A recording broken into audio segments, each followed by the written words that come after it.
And that is how I raised Susie. Nothing was easy. Nothing came without tears. I said, I just want to see my baby. I'll just bring her to me. I didn't see anything wrong with my baby. All I saw was this magnificent, beautiful little girl. But my Yeah. brother called me and he said, Jay, I want you to take Susie to have a brain scan. There's a new syndrome that's just been discovered. It's called Joubert's, Joubert. Mm. Because it's such a new syndrome, Suzy is the oldest in the world to be Wow. known to have this syndrome. To this day, she is such a fighter and she has so much courage and tenacity and she doesn't give up. I'm not Mm. doing this because I want to be famous. I'm not doing this for monetary remuneration. I'm Mhm. doing it to try to educate people about Joubert's, about special education.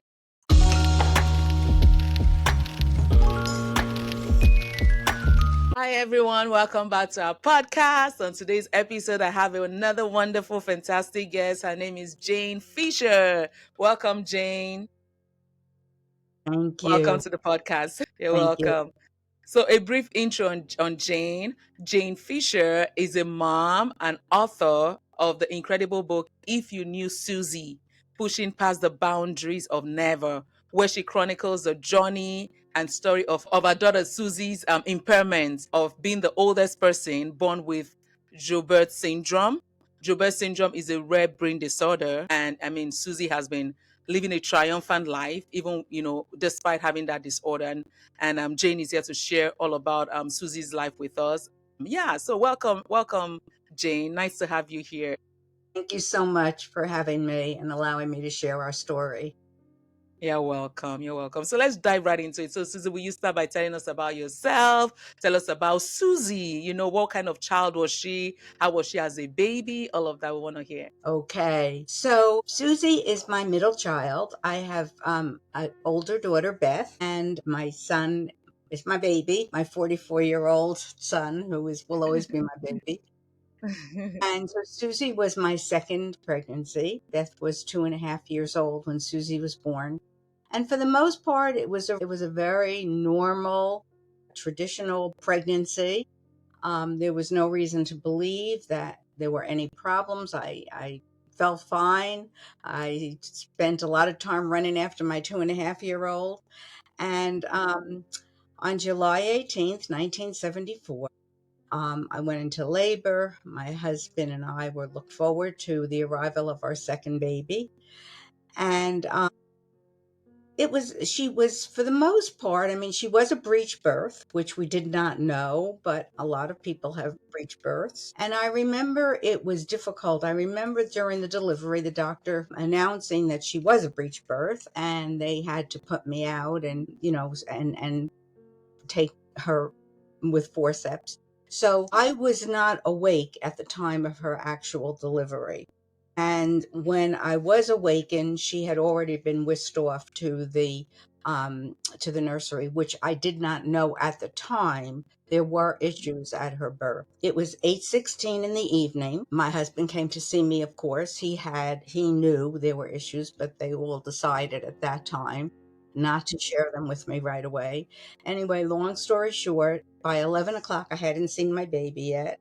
And I was wanted to see my baby. Mm.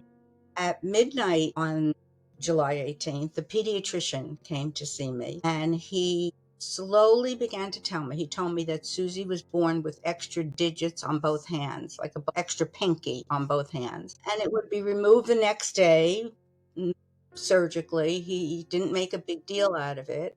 Then at 4 o'clock in the morning, they came and they told me that she had a very poor suck. It was very difficult for her to take any part of a bottle.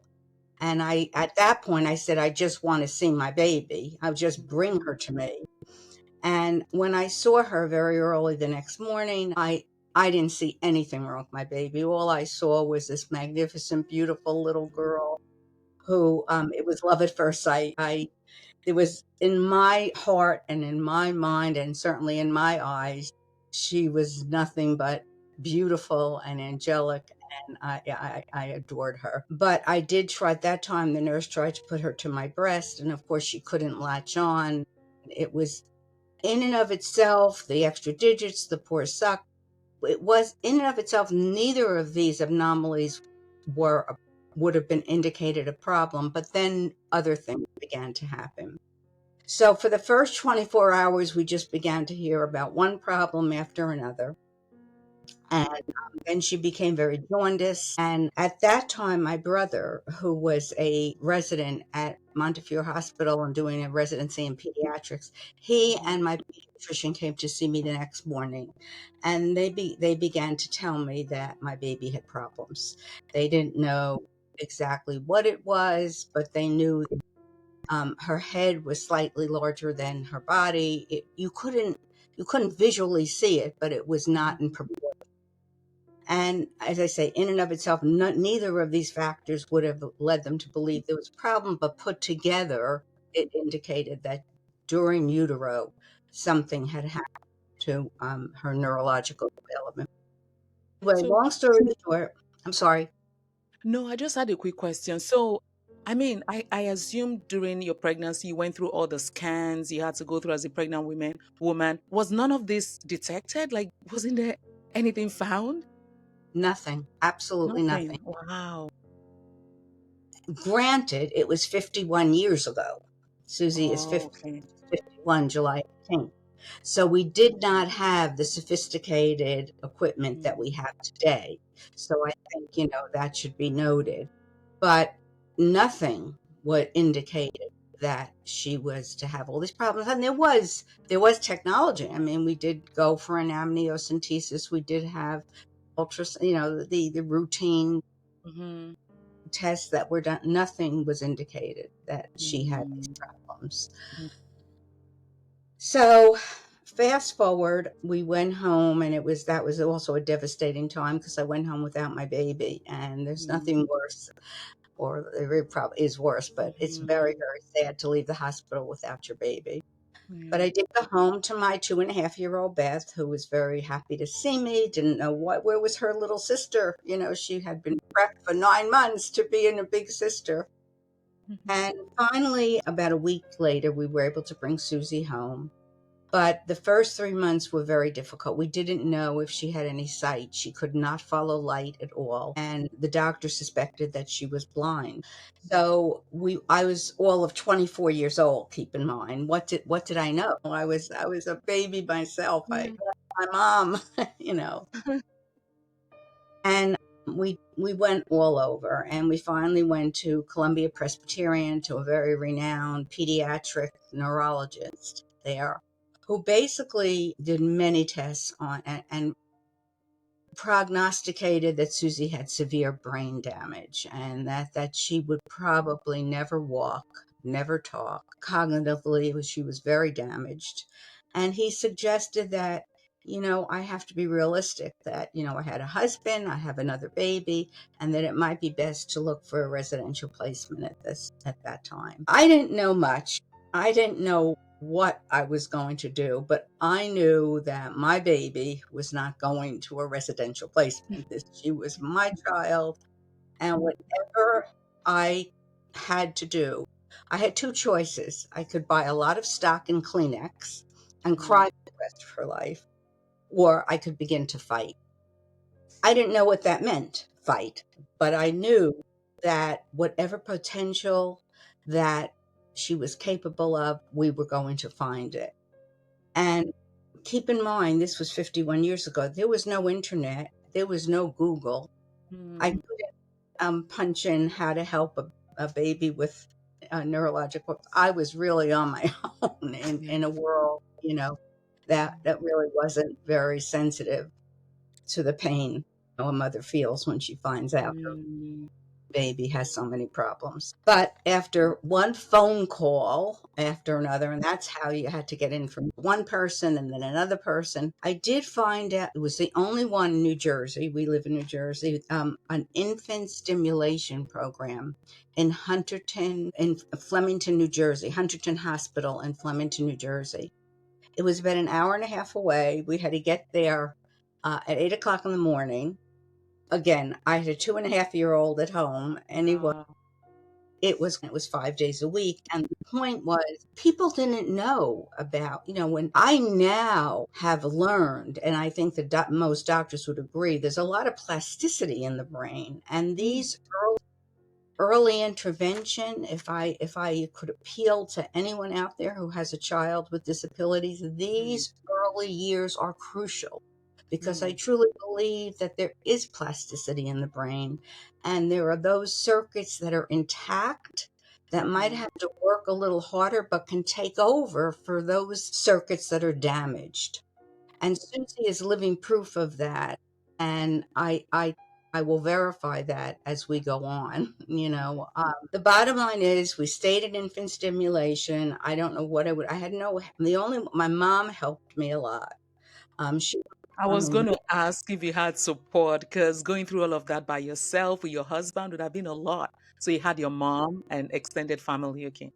I did. And I was very fortunate for that. Look, you don't go through something like this without a lot of stress on a Support. marriage.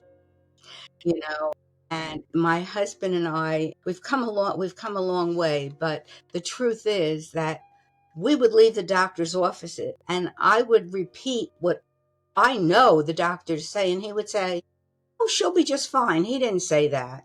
So he was in total denial, and the grandparents were total denial. I was like the one who was the crate bearer, and felt like I was on an island alone, but Mm, and it caused a lot of friction in our marriage. And I'll get to that later on, how we finally mm, kind of broke through that. I did have he ultimately, he was very supportive, and he knew, and he became aware that if I were to have any peace in this life, I had to do everything for Susie. I had to give up any piece of my life, of his life, to do what needed to be done for her and for Beth.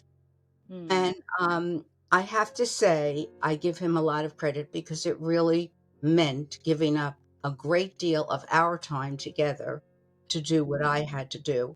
And as he said later on, and I'll get to it. There can only be one captain.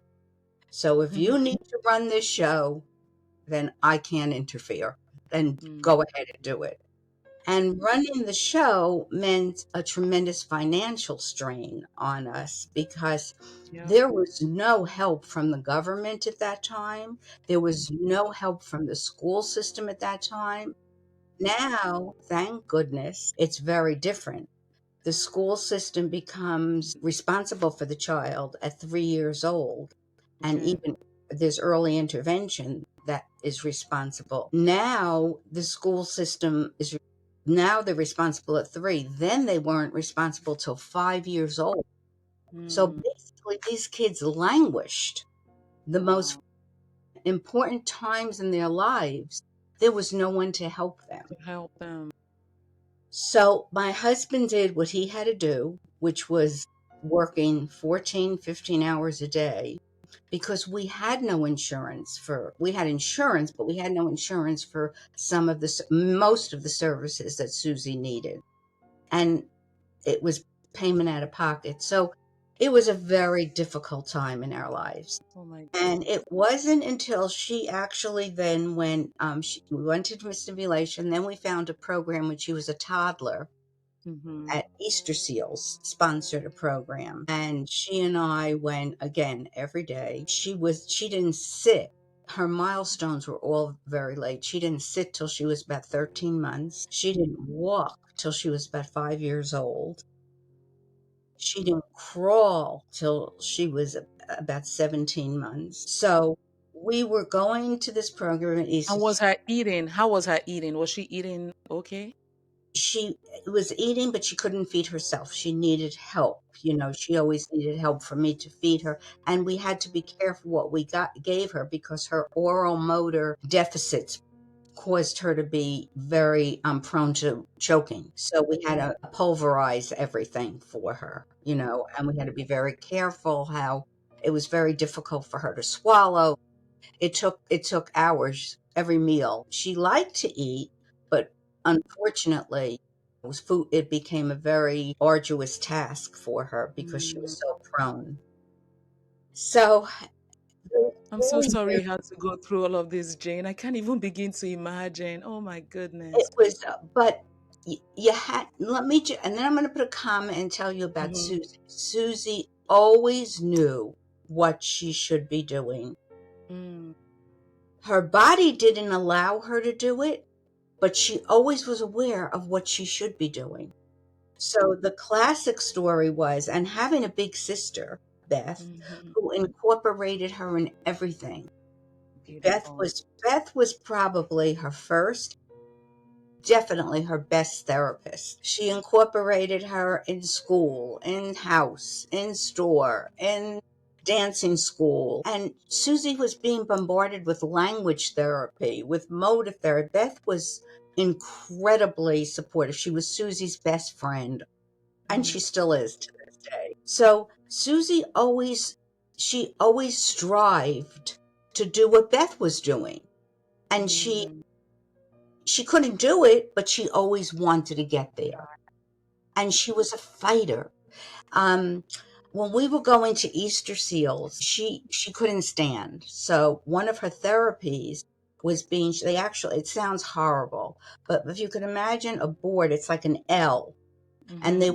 she was tied into this board. She was, so that the muscles of her legs would be strengthened, and she would reach her hand, put her hands out, mommy, mama, mama, mama, and I Mm-hmm. couldn't go to her, I couldn't help her. So one day, they were trying to teach her to stand, they were trying to get her to walk, Mm-hmm. and she they told me to put my arms out, and they wouldn't let her go. They wouldn't let her go until she tried to take a step, and she was going, mama, mom, she was crying, and I went to pick her up, and I'll never forget this. The therapist said to me, Mrs. Fisher, if this girl is going to succeed, you are going to have to sit on your hands. And that is how I raised Susie. Nothing was easy. Nothing came without tears, but I had to watch her struggle before I was able to give her a hand to help. And she doesn't know any other way. She doesn't know what it is to have anything. To this day, she is such a fighter, and she has so much courage and tenacity, and she doesn't give up. She was never allowed to say I can't. She'll tell you. She'll say, well, she would say, I can't do this. I'll say, what did you say? I'm going to find a way. I'm going to find a way, Yes. and that's how she was raised. Another classic story, when she was 2.5 years old, she couldn't walk, and she had a panda, one of these toy pandas that the children ride Mm-hmm. with a four Mm-hmm. wheel, and that became her legs. The panda was her legs. She went Mm-hmm. We happened to go on vacation one year, and somehow the panda was stolen. Well, she would not crawl. She only wanted this panda. I think we went out and we bought every riding toy in the world. We had a garage full of riding toys, but not go on it. She wanted that panda. She had she was so strong, and resolute. Mm-hmm. Resolute. Um, Finally, one day, I'll never forget, it was very, very hot. And the only way she would get around is if I would hold her under the arms, and Mm-hmm. she would walk just like you would with a child who was beginning to walk. But she was 3 years old at this point. She was heavy, Mm-hmm. And one day I was walking up and down our street, which is a hill, and it was so, I thought I was going to pass out. She was she was up and down, and then a neighbor of mine put his hands out, and those moments that you never forget. Yeah. And he said, "Susie, come to Uncle Sam." And She walked out of my arms. She took that first two steps, and by that, she was a big girl, and she took the two steps and fell into his arms. But they were two of the most cherished steps that any child could ever take. And from there on in, and Beth came running with all her friends, and I said, "Beth, go get daddies." Then it was the whole neighborhood came out. We had a Suzy welcome party. And that's how her life began, and nothing, it continued in that vein. She is the most remarkable individual. When she was 5 years old, she was at that time. That's when the school began to be responsible. And at this time, I had found a preschool handicap program for children with special Mhm. needs. Mhm. And again, we went into such debt because we petitioned the Board of Education for help financially, but they weren't responsible. So they weren't going to do anything that they didn't have to do. Yeah. My husband and I assumed the financial burden, but he knew I would go out and get a second, third, fourth job for a job. Um, she went to it was called ECLC, Early Childhood Mhm. Learning Center. And Okay. so she was there when she turned 5. She she had severe cognitive deficits. There was no question that, learning was hard for her, just learning the Mhm. ABCs, learning how to count, certainly learning how to write. Her Mhm. speech was very impaired. I understood her. I didn't understand why nobody else did, but no, Yeah. but Mama would always understand. Yeah. I guess you and I spoke our own language, Yeah. but no one else did. She was in speech therapy, occupational therapy, physical therapy, and then the school system said, "Well, we'll bring her back to the Livingston school system." And I said, "No." I said, "Listen, you didn't want to know her when she was 3. She's been in this school. She's doing well. I'm not Yeah. going to bring her back now. It's not broken. I'm not going to try to make a change at this point." Yeah. Yeah. So she stayed at ECLC till she was about 7 years old. One of, Susie's greatest strength, great, it still is her sociability. She is the most wonderful, kind-hearted, loving, socially adept. To know her is to love her. Oh. And the principal of ECLC actually said to me, I think it would be a good idea for her to go back to your district, because there are better role models there. Yes, she has some significant learning problems. She has significant communication problems, but she should be in a school where she has some good social models. Yes. So I went to the director, and the director said to me, because he really wanted to bring her back, and he said, "Look, you can help us write the program. You can do it. If you want, we'll make an IEP, which is an individual educational plan. Okay. You write it with our input. If we can do it, let's bring her back, and she'll go into a regular public school in a Mm. self-contained classroom, which Mm. means she'll be in a regular elementary school, but in a classroom with about 7, 8 children who also have disabilities." So I know I was a pain in the neck, but I did get very involved. Mhm. And we brought her back, and everybody just loved her. She became the little Mhm. socialite of the school. And in elementary school, it worked very, very well. I became enmeshed in special education.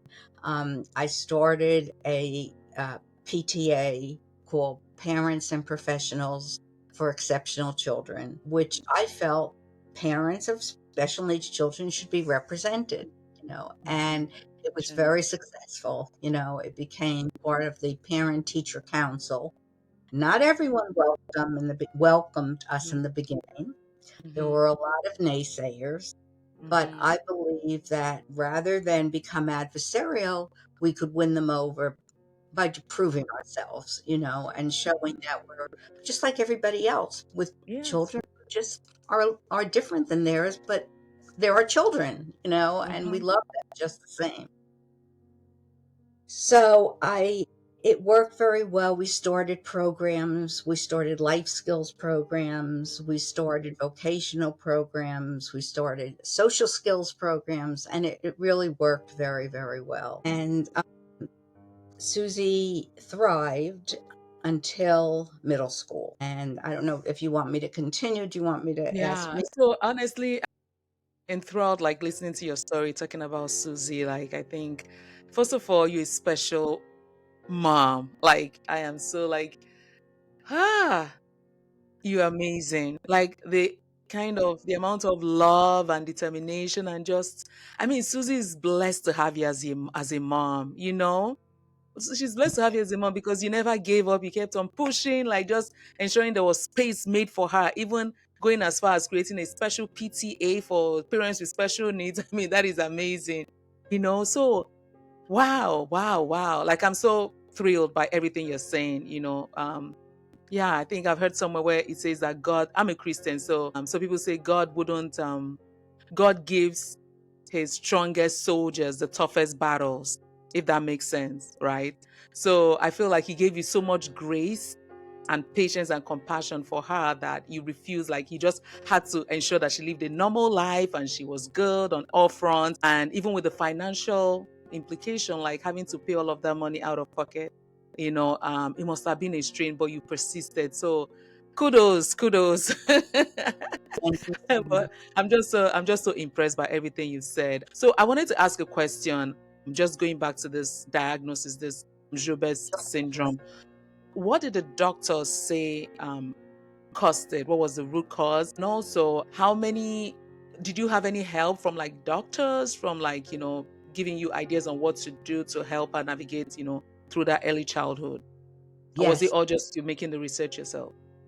yes, yes. Well, as the years went on, as I said to you before, my brother was a pediatrician at University of Pennsylvania Hospital, Yeah. and he was very supportive, and my pediatrician was very supportive, and we were constantly at doctors. And maybe, I know people, I'm sure even my brother must have thought I was crazy at times because I was always looking for another answer. Maybe I was missing something. Maybe there was a stone I was leaving unturned. I needed to find every single stone to turn Hmm. over. And I was always learning. I mean, I was always investigating and searching for I went, there was a program, and some of them weren't successful. There was a program that called Dome and Delicato years ago, which was a very popular program. And I tried it for Susie.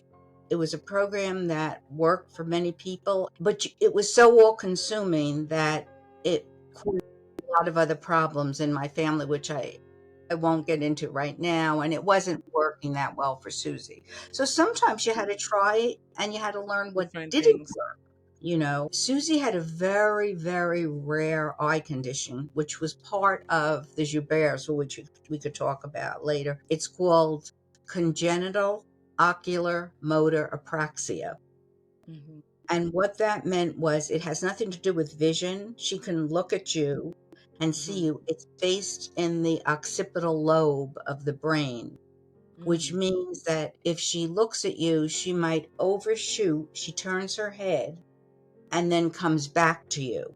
It has to do with her ability to sustain the ability to look at you for any length of time. She goes back, she comes back. Her Mm. eyes don't fixate See.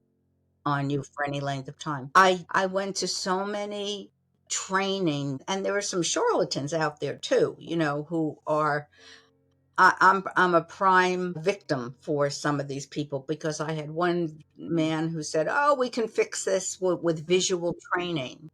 And unfortunately, it was not. There's some very good people, but you have Mhm. to, again, it's kind of like search and find.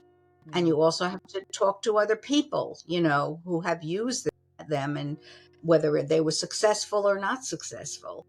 It's not a perfect science, but it's a matter of, it's like anything else, you have to try to find what works for you.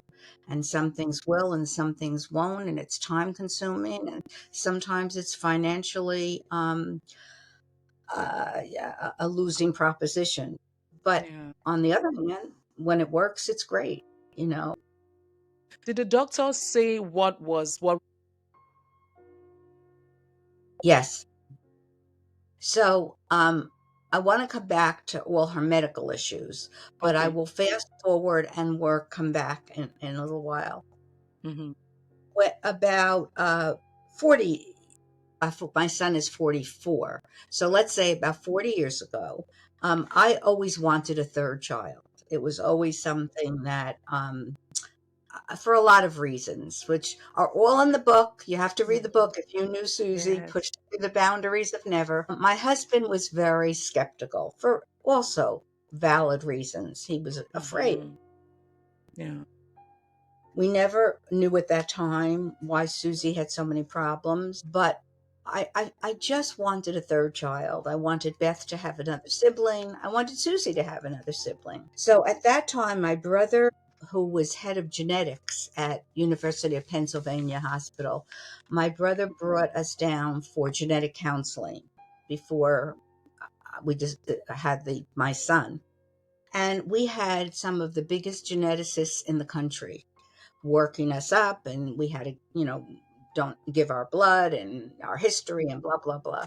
Yeah. And after several months of thorough investigation, they brought us down together with Susie, and they told us at that time, they said, there's no reason for you to not have a third baby. There is no reason to believe that has anything to do with genetics, that etiology unknown, which means that for whatever reason during utero, whether I had a virus, there was some speculation that in my third month I had food poisoning, I had taken some medication. There was all kinds of theories why Susie's development went awry. But at that time, no one felt that it had anything to do with genetics. So we went ahead and we had a third baby, my wonderful, wonderful son, Ben, who is Susie's. Nobody can make Susie laugh, and nobody could be more supportive. And than Ben and Beth. He is her coach in Special Olympics. And I must tell you, a tough coach at that, no mercy. And she just adores him. When she hears him in the house, Benny, and he goes to visit her all the time. He takes her to New York. He's just an incredible, credible person. But we did have Ben, and Ben is fine, and everything. You know, I was so glad that we went ahead and had our third baby. Mm-hmm. About 8 years ago, my brother, who has never fully, I don't think he's ever accepted that there was no genetic connection, even though there was no reason not to. But my Yeah. brother called me and he said, Jay, I want you to take Susie to have a brain scan. I said, Mm. what? He said, I want you to take her to have an MRI of her brain because Mm-hmm. there's a new syndrome out. There's a new syndrome that's just been discovered. It's called Joubert's, Joubert. And the classic marker is Mm. what looks like a molar tooth in the brain. And Susie has a lot of the classic characteristics, the extra digits, the enlarged head, everything I told you earlier. Yeah. Um, And what I didn't tell you yet was, I'd like to go back to, she's had two kidney transplants. And he said everything that Joubert children suffer from seems to be part of Joubert's that Susie has had. So we Okay. went and we had the MRI of her brain. And lo and behold, it came back with this classic molar tooth symbol. And then my brother brought us down to have my husband's blood and my blood and Susie's blood drawn. And Mm-hmm. sure enough, my husband has the gene for Joubert's. Suzy has a bit gene for Joubert's, and I have the gene for Joubert's. What's very interesting about this whole scenario is both mother and father have to have this gene. If just the mother has it or just the father has it, it won't surface in the Surface. child. It's what they call an autorecessive gene. Mm. Because it's such a new syndrome, Suzy is the oldest in the world to be Wow. known to have this syndrome. Wow. It doesn't mean that other people haven't had it. It's just Mm-hmm. that it hasn't been identified. Identified. Yes, yes. So Suzy is the oldest one that they know of to have this gene. Mm. So it made Suzy has made such a difference in so many lives Mm-hmm. that this made it's just she was put on this earth. I've always believed Suzy to be God. She was put Yes. on to make a difference for everyone Yeah. else. And this is Yeah. only another way that she's made a difference for other people. For So other the people. medical community, yes, is watching her very closely because they want to see how this syndrome is unfolding in her so they Mm. can be prepared to help other people. Yeah. So, yes, the syndrome is called Joubert's, and that is why she's had all these problems. Oh my God. So, how many people have been diagnosed with this Joubert syndrome? Do you know in the world? Yes, yeah. And I'll give you an approximate. I don't know what the up to date, but Mm-hmm. all over the world, there's only about 3,000 something people who are known. There could be more, but we There haven't could be more, identified but them. they're not ident. Yes, yes, yes. That's Yeah. true. And then how And many? How? when we went back to Sorry, go ahead. when we went back to Susie's doc when we went back to Susie's doctors, she taught them. They first now have done a lot of research. They're now learning about Joubert's. Mm. So, and I'll tell you a story about, first you asked, I don't want to interrupt you, and Yeah. I'll tell you No, what I story. wanted to know. I know you said you had the genes, you and your husband. How prevalent or how common are those genes, in existence? Like how Very, many? very, one in millions. One in One, millions. very rare. Wow. Very rare. Very rare for one person to have it. Mm-hmm. Extraordinarily rare for two people to have it. Very, very rare for one person. Right. So is it But now, would they make it part of like maybe testing, like before people get pregnant or whatever, like testing the parents if they have the yes, genes? Okay. it is available now Okay. for people to be tested. And that's why I want to get her story out there. I'm not Mm, doing this because I want to be famous. I'm not doing this for monetary remuneration. I'm mhm. doing it to try to educate people about Joubert's, about special education, and we'll of course talk about organ donation because that's Yes. also been part of her life. So her story is so valuable to so many people, and that's why I'm desperately trying to To get the share it word with out there. others and educate others. Mm-hmm. Yes, Mm-hmm. yes. Wow. Yeah. Okay, go ahead with what you were saying earlier. So, okay, so we go. I'll do this part quickly and then I'll move on. So we go. So Susie went on to middle school, and I everyone who knows anything about middle school girls know they can be very cruel Yeah. and very mean. And I, as I say, was enmeshed in the whole world of special education.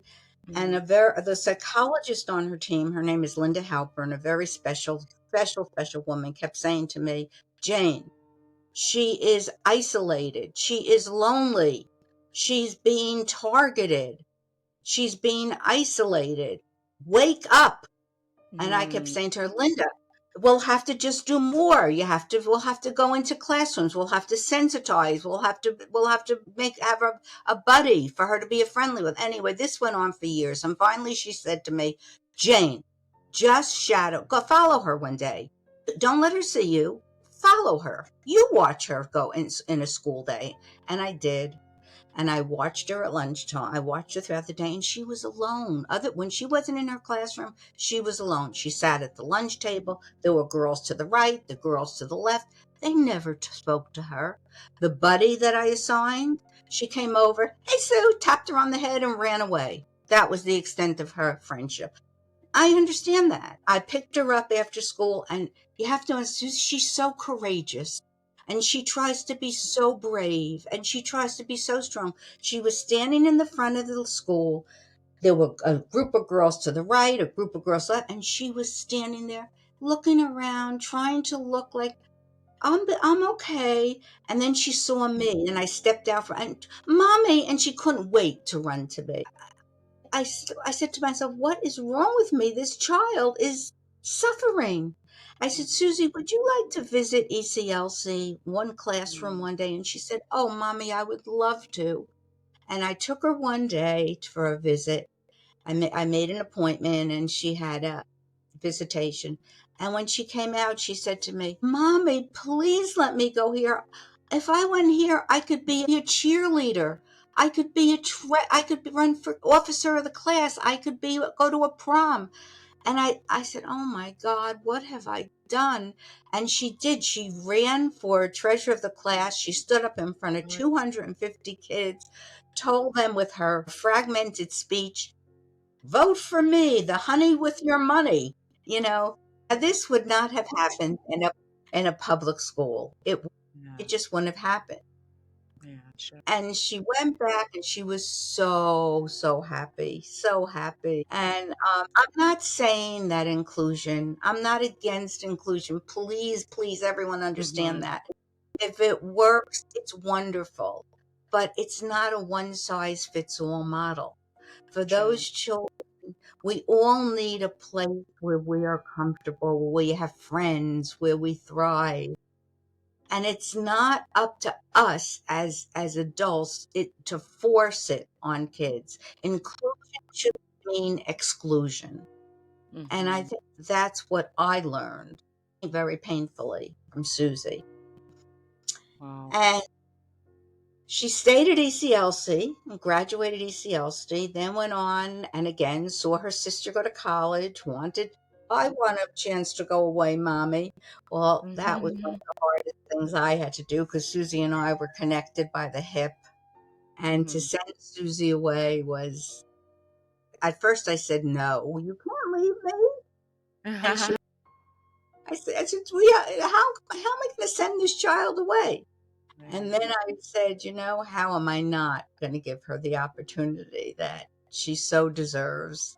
Yeah. And she went to a school, it's called Maplebrook School, where she learned to be independent living skills and social skills and vocational skills.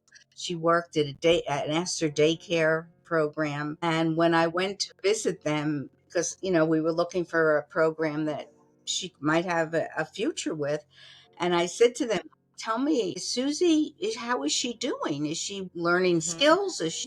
And the director said, I'll answer it in one sentence. When Susie's not here, we're shorthanded. So I said, Wow. Beautiful. she loved it. And she was so happy there. And she spent 4 years there. She'll tell you, I graduated college, and for Right. her. And then the next phase, which is probably we never saw it coming, and it was devastating, but it's all in the book, and that's why I urge you to read the book. Mm. She came home, and she graduated Maplebrook, and she came home, and I just didn't like the way she looked. It was that simple. She was doing everything she was supposed to do, but she wasn't doing it with the same zeal. She was tired. And I went to the doctor, and I said to him, Dr. Semmels, she's just tired all the time. And he said, well, she's doing everything. I said, yes, but not the Mhm. same way. And he said, oh, stop looking at her so much. He said, but I know you're not going to relax, so we'll do a few blood cultures, Yeah. blue blood tests. It turned out she was slightly anemic, and it wasn't terrible. She had a 10.6 hemoglobin, which is borderline. And he said, all right, we'll give her some iron. Maybe she just needs some iron, and you'll come back in 6 weeks. So we did that. And we came back in 6 weeks, and he said to me, let's take some more blood tests. She still had a 10.6 hemoglobin. And he said, is she taking her iron? And I said, you don't know Susie like I know Susie. She also is very rule oriented. You tell her to take iron at 8 o'clock in the morning, I True. promise you it won't be 8:02 or 8:03. It's 8 o'clock in the morning. And I said, something is wrong. I know it. Mother's, call it mother's intuition. He said, you're going to drive me crazy and you're going to drive yourself crazy. So I'm going to send you to a hematologist, and maybe she needs to get iron into her with an injection. So that's what. And do you know when you were at a certain time of day and you get a certain phone call and you know Yeah. exactly what? So the hematologist called me and he said, Mrs. Fisher, he said, we are blown away. He said, I just got Susie's results back. I said, what's wrong? The first thing I thought of was leukemia. I said, what's wrong? He said, well, we can't, Susie's creatinine is at a very dangerous level. I said, creatinine? He said, it's a measure of kidney function. And right now, the way her creatinine is reading, she's at end stage kidney failure. Well, honestly, Ricky, I didn't know what? How could that Oh, be? You yeah. know, I who thought I was always on top of everything, I who thought Mm-hmm. that, how could that be? Hmm. So we started again with another whole chapter of Susie's life. We went from doctor to And doctor. how old was she then? She was 23 years old, 23. and she was just beginning a whole new phase of her life. She was part of the After supervised college. program. Yeah. And then she graduated and became part of Jespy House, which is a supervised living program for learning disabled young adults. It goes from through adulthood, and Hmm. she was thriving. She had a job. She was working in a preschool. She was thriving, but she was tired. She never complained. She never, it was me. I just saw it. I saw that she wasn't the same. She was just not feeling well. So after processing the information and after coming out of total shock, and devastation, the only thing that made sense was I gave her life. I was going to give her back her life. I was going to give her my kidney. That's the only thing that made sense. So we started the whole process of testing. And if you know anything about organ donation, Susie turned out to be blood type O. Okay. Blood type O is a universal donor. They No. can give to anybody, but they can only get from blood type O. Hmm. I was blood type A. Hmm. How could I, her mother, be the wrong blood type? How could I, her mother, not be able to save her life? Hmm. But I wasn't able to. Her father, who of course was blood type O, Mm-hmm. he's had 8 kidney stones, so they wouldn't even accept him as a donor. So Susie was in the wrong line. Wherever we went, she was in the wrong line. My Hmm. daughter, who was then 26, she had some GI issues going on at that time, and didn't want. They felt she wasn't married, she didn't have children, she wasn't. They didn't. And Susie said, which she said to the doctor, which they couldn't believe. This is a doctor Mm-hmm. that didn't even look at her because they didn't think what could she possibly say. Susie said, can I say something? And he looked, what did she say? She said, I don't want my sister's kidney. She said, she's got to get married. She's got to have babies. I don't want her kidney. I'd rather go on dialysis than have her kidney. So he looked at me and he said to me, are you kidding me? Some of my Such a Harvard pure heart. graduates don't Oh think my like this. God.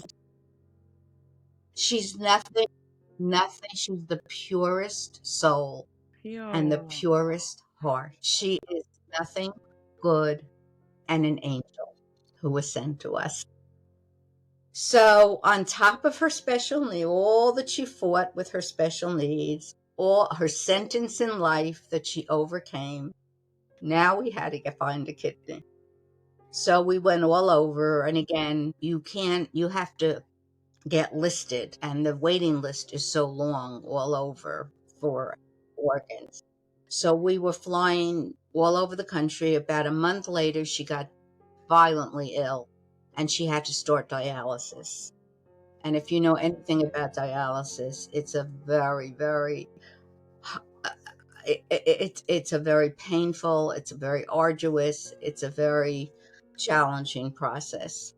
And she has very tiny veins, and there was never a time when the machine didn't go off that she wasn't in crisis. It was horrible. It was just a very horrible time in our lives. There finally was a kidney, and we did find, and when I got the call, it was from a 62-year-old donor, wonderful woman who gave her up her became an organ donor.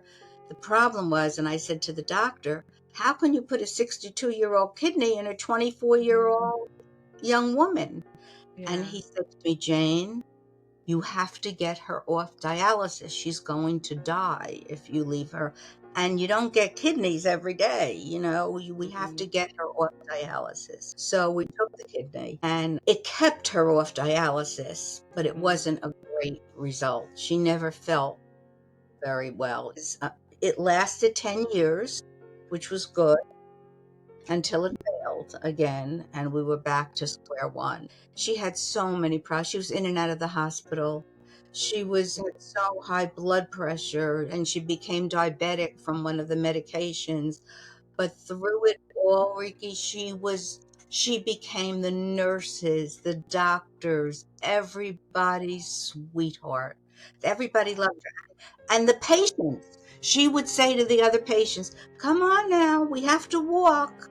And they'd say, I'm tired. And she'd say, I'll help you. Let's go. Now, you have to understand, she had intravenous in one arm, she had another tube in the other arm, but Mm. she was going to help everyone on the transplant. Wow. Such a And pure that's her. soul. Yeah, she's just God's child. She's Mm. God's child. And she has this ability to make us all such better people. People. You know, I look at her sometimes and I think to myself, she's a perfect example. She's my Jobus. Her life is so hard.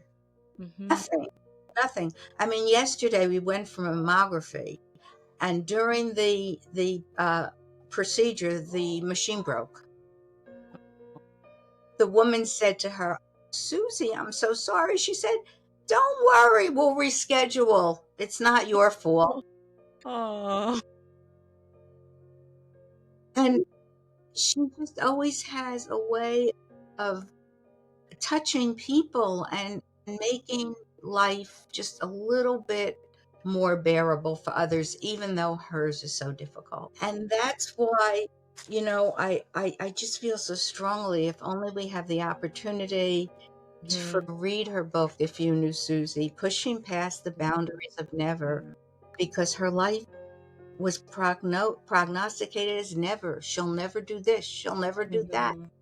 And she's made her nevers into, it will happen, into, I'm going to make it happen, you know. Yeah. Yeah. Wow. This is such a awesome story of bravery, courage, everything. And Susie is still alive. She's still living. She's still breezing through all of this and, putting smiles on people's faces. Wow. So I wanted to ask you what has been your strength? Because you're a super mom. Like you are a super woman. What has been your strength? How have you, encouraged yourself in all of this? And you mentioned earlier about your marriage. How has everything you've been through, held your marriage together and you're still together after so many years? Can you share that part as well? Sure, sure. Thank you for bringing me back. As I said early on, it was very difficult for my first few years. Mm. And I credit my husband a lot, because I always say he married one woman, and he years later realized he was stuck with a whole other woman. No. And um, I was a very quiet, I was a very demure, I was a very, non-confrontational person. And I'm still Mhm. non-confrontational, but I'm a lot stronger and a lot more assertive. And I think, there were times when we both said, let's just go our separate ways.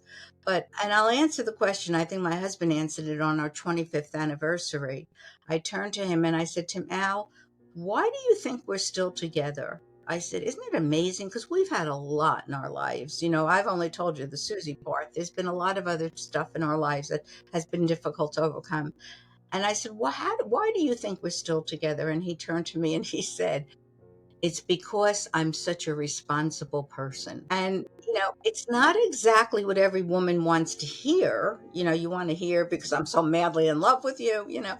And I believe he loves me, but he is a very responsible person. And I think that, I think he realized, and this goes back to years ago, I had mentioned that Susie was in this Easter Seals program. And he took Susie one day. It was just for fathers. It, it was a Saturday morning just for fathers support group. And I think it was very eye-opening for him because he saw the other children in the group were also very impaired. And he Mhm. came home that day, and I think it was an epiphany for me, for Mhm. him, because I think he realized at that point that he had a handicapped child. And I think it was very easy to keep the curtain down or the shade down and say, oh, she'll be just fine.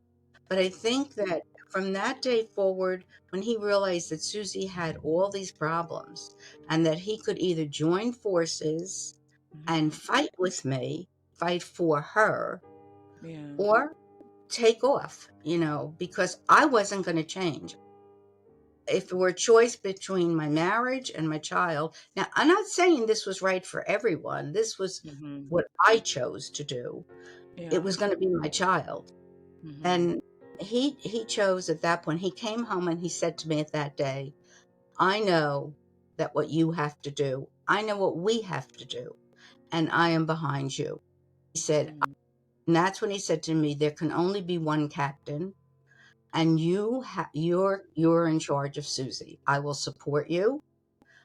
I will applaud you, you know, but I know where your head is and your heart is, and I won't stop you in any way. And he didn't. There were only a few times that he intervened, and that was one of the times when I didn't want Susie to go to Maplebrook School, and I didn't want her to go to sleepaway camp. I just couldn't part with her. Mhm. I couldn't let her go. And that's when he intervened and he said, you have to. This is not about you. He said, Mhm. I've watched you always do what's best for Susie, and I'm not going to let you stop now. So Yeah. we've been a good team. We've had our share of misunderstandings and Mhm. disagreements, but we always came back knowing that in the end it was about what was best for our children. Children. Wow. Wow. That is awesome. I'm He's a grateful good for man. I that. mean, like I like that he came to the conclusion of there can only be one captain in a ship, right? And just let you, take it, just step back because it can be hard sometimes for men. So that's a good one. I'm so happy to hear that. Wow. Wow. A strong woman. Thank you so much for sharing Susie's story. She's 51 now, right? So from her Yes. perspective, how has life been for her from her perspective? Like, does she vocalize, like talk about like how she feels like in this world with everything she's been through? Well, it's very interesting you suggest because the one thing for the most part, and again, that's what killed me when she has all these medical problems because Mm, she's such a social being. She's a happy being. She has mm, a lot of friends. People love her. So that's yeah. when she encountered all these medical problems. It was like a double whammy. Like, this is not fair, God. What are you doing? How much can you deal out to one person? Yes. But this is very interesting because, she's always been very sad that what all the things that she could never do. Like, as I say, she's always seen her Beth get married, have children. I have wonderful, wonderful brothers who have made their children Susie's first cousins. very much part of Susie's life. My brother Mm-hmm. Mark and my brother Neil and their children just adore Susie and their wives. Mm-hmm. So she's had a lot of love and support from our family and from all her cousins. So she's watched everyone get married, have children, drive cars. That's been very painful for her because she'll say, "Mommy, I'll never have a baby. I'll never drive. I'll never get married." She's that's where it's very hard because she's aware, she's smart enough Yeah. to be aware what everyone else is doing, but not capable enough to attain it. And what's happened with Mm-hmm. this book, about 6 months ago, I sat down and with an audio and the book in her hand, we read the book together. And she was so thrilled. And she looked at me and she said, "Mommy, I might not have a baby and I might never get married. But guess what, Mommy? I have a book about me. Nobody else has a Yes. book about them." Yes. Yes. So she's thrilled about the book. And I'm sorry she's not here. We have gone on some speaking occasions and Mm-hmm. she has spoken. And she's like, I Yeah. was worried because I thought she'd be nervous. And she's like a little ham. She gets up there, she talks about her life, and she gets a standing ovation. And people are in Mm. awe. And then she goes over and she says, "Where's the table? I want to sign everybody's book for them."